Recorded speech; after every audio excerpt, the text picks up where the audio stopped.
نحمده ونصلي ونسلم على رسوله الكريم اما بعد اعوذ باللہ من الشیطان الرجیم بسم اللہ الرحمن الرحیم وظللنا علیکم الغمام وانزلنا علیکم المن والسلوى كلوا من طیبات ما رزقناکم وما ظلمونا ولكن كانوا انفسهم یظلمون صدق اللہ مولانا العظیم وصدق رسولہ النبی الکریم الامین ونحن على ذلك لمن الشاہدین والشاکرین والحمد للہ رب العالمین۔ پھر نہایت ہی محترم مکرم معزز دوستو، السلام علیکم ورحمۃ اللہ وبرکاتہ۔ سورہ بقرہ کی آیت نمبر 57 میں نے آج تلاوت کی ہے، اور جیسے کہ میں نے پہلے بھی عرض کیا تھا کہ اللہ رب العزت نے ان آیات کے اندر جو پیچھے بھی تلاوت ہو چکی ہیں اور آئندہ بھی انشاءاللہ آیات جو آ رہی ہیں، ان کے اندر بنی اسرائیل کے اوپر کیے ہوئے احسانات کا ذکر کیا ہے۔ اللہ رب العزت نے ایک تو ان کو فضیلت دی، اور بنی اسرائیل کو دنیاوی لحاظ سے، دینی لحاظ سے، ہر لحاظ سے ان کو اللہ رب العزت نے اس دور کے جتنے بھی لوگ تھے ان پر ان کو فضیلت عطا فرمائی، اور پھر اللہ رب العزت نے ان کو عزتیں بھی دیں، پھر ان کے اندر انبیاء کرام تشریف لائے، پھر اللہ رب العزت نے ان کے اندر بادشاہوں کو پیدا فرمایا، ہر طرح کی نعمتیں اللہ رب العزت نے ان کو دینی اور دنیاوی نصیب فرمائیں، لیکن انہوں نے شکر کرنے کی بجائے اللہ رب العزت کی ناشکری کی۔ اس آیت کے اندر بھی جو میں نے آج تلاوت کی ہے، آیت نمبر 57، اس کے اندر بھی اللہ رب العزت نے اپنے کیے ہوئے انعامات کا ذکر فرمایا۔ اللہ فرماتے ہیں وَظَلَّلْنَا عَلَيْكُمُ الْغَمَامَ، اور سایہ کیا ہم نے تم پر بادلوں کا،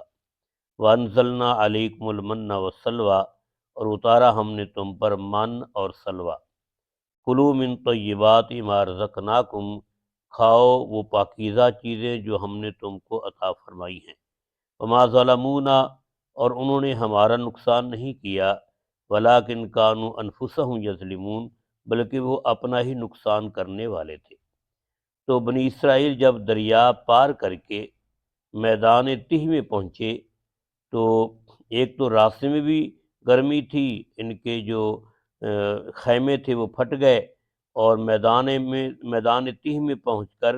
یہ 6 لاکھ کی تعداد میں تھے، اور اتنا اوپر سائے کا انتظام نہیں تھا، تو وہاں جب گرمی محسوس کی تو اس وقت یہ کہنے لگے کہ ہمارے لیے کچھ سائے کا انتظام کیا جائے۔ تو حضرت سیدنا موسیٰ علیہ السلام نے اللہ رب العزت کی بارگاہ میں ان کے سائے کے انتظام کے لیے عرض کیا، تو اللہ رب العزت نے ان پر بادلوں کا سایہ کر دیا۔ وَأَنزَلْنَا عَلَيْكُمُ الْغَمَامَ، ہم نے تم پر بادل کا سایہ کر دیا، اللہ تعالیٰ فرماتے ہیں۔ اور جب تک بادل کے سائے کی ضرورت ہوتی، جب تک گرمی ہوتی، یہ بادل رہتا، لیکن جو ہی جو ہے موسم صحیح ہوتا تو اللہ کی قدرت سے وہ بادل ہٹ جاتا، اتنی دیر تک ضرورت ہوتی تھی وہ کھڑا رہتا تھا۔ پھر اللہ تعالیٰ فرماتے ہیں وَأَنزَلْنَا عَلَيْكُمُ الْمَنَّ وَالسَّلْوَىٰ، اور اتارا ہم نے تم پر من اور سلوہ۔ من کہتے ہیں کہ یہ ایک میٹھی چیز تھی،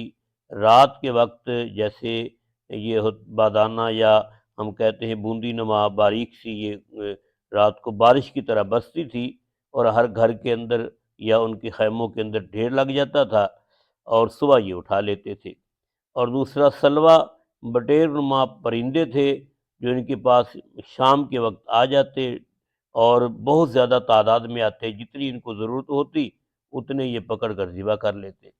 اللہ رب العزت کی طرف سے ان کو یہ حکم تھا کہ تم نے ان کا ذخیرہ نہیں کرنا، بلکہ جتنی ضرورت ہے اتنا میٹھا بھی لے لو، جتنی ضرورت ہے اتنا گوشت بھی پکا لو۔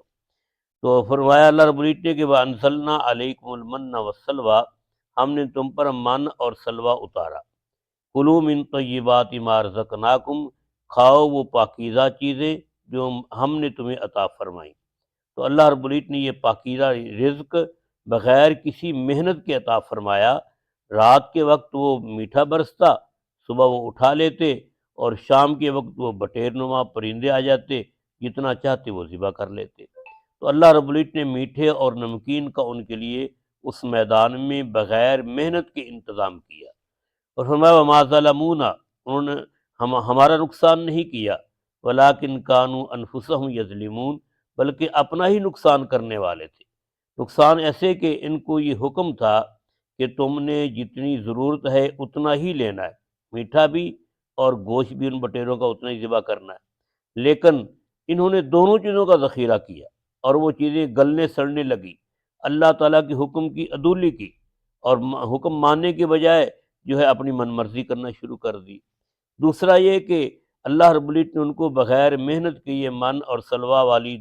جو ہے نعمت عطا فرمائی، اور بغیر محنت کے یہ کھا پی رہے تھے، لیکن ان لوگوں نے